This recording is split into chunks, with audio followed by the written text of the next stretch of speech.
Hello అండి, అందరికీ నమస్తే. Welcome to our channel KeenVVRNWorld. ఎలా ఉన్నారు మీరందరూ? బాగున్నారా? మీరందరూ బాగుండాలని మనస్ఫూర్తిగా కోరుకుంటున్నాను. ఈరోజు మన వీడియోలో కంచి కాకరకాయలు ఫ్రై ఎలా చేయాలో చూద్దాము. చిన్నప్పుడు అమ్మమ్మ కంచెల దగ్గర కోసుకుని వచ్చి వండేది. ఆ కాకరకాయ కూర చాలా ఇష్టం నాకు, చాలా బాగుండేది. మళ్ళీ ఇన్ని రోజులకి ఈ కాకరకాయలు కనిపించాయి. ఈ కాకరకాయ ఫ్రై ఎలా చేయాలో చూద్దాము. ఇంకా లేట్ చేయకుండా మన వీడియోలోకి వెళ్ళిపోదాం.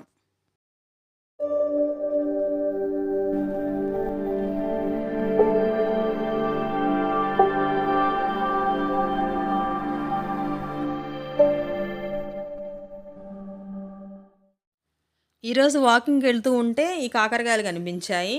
అది కూడా హైదరాబాద్లో. ఇంకా చాలా హ్యాపీగా ఉంది. పాత రోజులు గుర్తొచ్చేసాయి. అలాగే అమ్మమ్మ కూడా గుర్తొచ్చేసింది. కూర చాలా టేస్టీగా వండి పెట్టేది. అప్పుడు చాలా ఇష్టంగా తినేదాన్ని. ఇంకా నేను కూడా ఈ కాకరకాయలు కోసుకుని వచ్చాను. ఈ కూర ఎలా ప్రిపేర్ చేయాలో చూద్దాము. చెక్కు అయితే తీయవసరం లేదు, అస్సలు చేదుండవు ఇవి. చిన్న కాకరకాయలు కదా.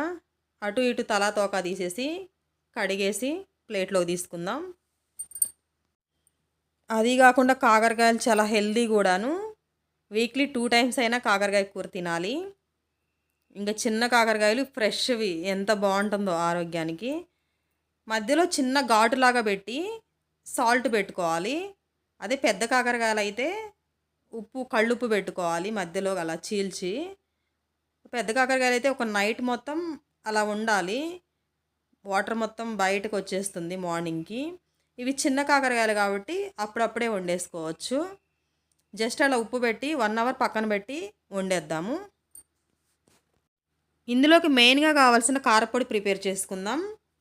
ఎండు కొబ్బరి, వేయించిన పల్లీలు, జీలకర్ర,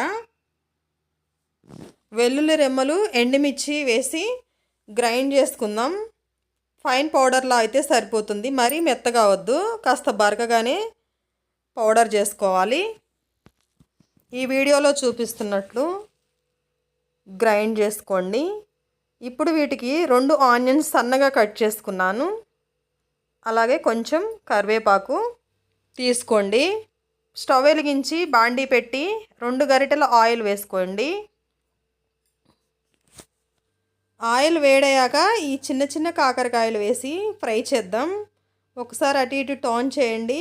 వాటర్ ఏమన్నా ఉంటే పిండేయండి. పిండేసి ఈ కాకరకాయలు ఆయిల్లో వేసి ఫ్రై చేయండి.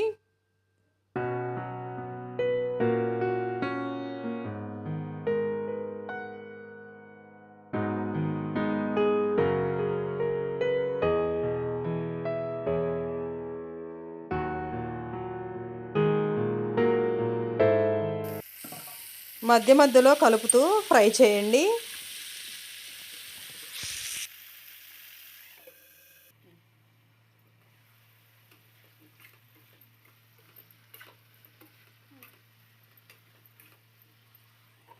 ఈ విధంగా ఫ్రై అయిన తర్వాత కరివేపాకు, ఉల్లి తరుగు, 2 ఉల్లిపాయలు సన్నగా కట్ చేసాం కదా, అవి కూడా వేసి ఫ్రై చేయండి. ఆల్రెడీ మనం ముక్కల్లో ఉప్పు పెట్టాం కాబట్టి ఈ కారానికి, ఉల్లి తరుగుకి సరిపడా సాల్ట్ వేయండి. 1 స్పూన్ పడుతుంది, 1 టేబుల్ స్పూన్ పడుతుంది.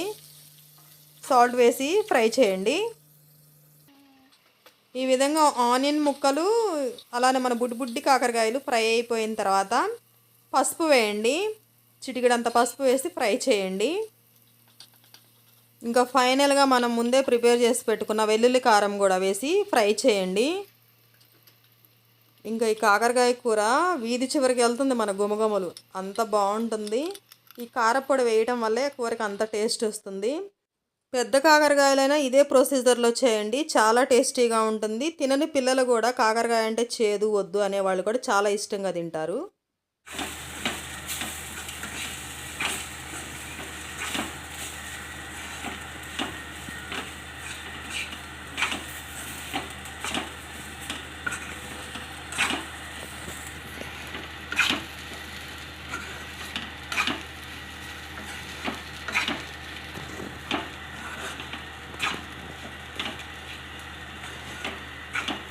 అంతే, రెడీ అయిపోయింది. వేడి వేడి అన్నంలో ఈ కాకరకాయ సర్వ్ చేసుకుని తింటే చాలా బాగుంటుంది. ఈ వీడియో కనుక మీకు నచ్చినట్లయితే లైక్ చేయండి, షేర్ చేయండి, కామెంట్ చేయండి, సబ్స్క్రైబ్ చేయండి. అలానే మరిన్ని వీడియోస్ రావడం కోసం బెల్ ఐకాన్ ఆన్లో పెట్టండి. Thank you.